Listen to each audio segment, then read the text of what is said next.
Ang daming tao, ang busy-busy namin, buong shift ko. Diyos ko, wala kaming halos postcard sa loob ng supermarket.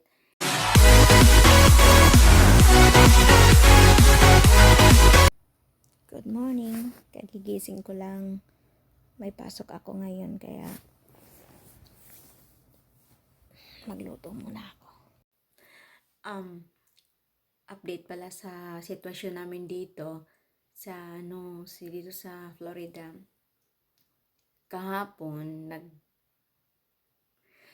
may pasok ako, tapos biglang kinikilabutan kasi ang daming tao, ang busy namin, buong shift ko. Diyos ko, wala kaming halos postcard sa loob ng supermarket.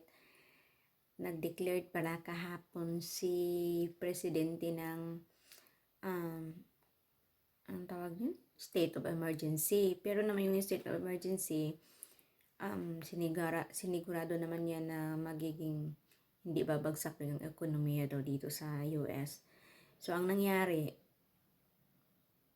dahil sa nagpanik yung mga daming tao, imbes na day off ko ngayon, pinagtrabaho ako ng manager ko ng long shift from 10 ng umaga hanggang alas 9 ng gabi. Diyos ko, kung iisipin mo ang init-init sa labas, tapos 10 hours kang hindi naman laging nasa labas. Palitan kami. Pero mas okay na rin yun. Ayaw kong umayaw kasi pera din yun, di ba? Kahit paano, kasi part-time na ako ngayon, nag 10 hours ako. So, at least masaya na rin ako. So, ayun, nang dahil kay Corona, nadagdagan ng dollar. Oo nga guys, nagpanik sobra. Ako rin naman, nagpanik ako kasi nag-alala din ako kasi crowded yung tinatrabahoan ko. Lagi akong nasa mga tao. Yung cart, kung isipin natin, kahit sino mahawak. Kaya, si God na lang bahala sa akin. Pero fight lang, dasal konti. Pag may naramdaman, inom agad ang gamot. Inom ako lang maraming tubig talaga. Tubig ako lagi kasi nasa init eh.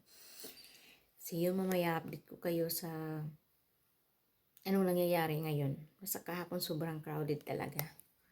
Okay guys, please don't forget to watch and subscribe and like my page from Pinas to America. Bye guys.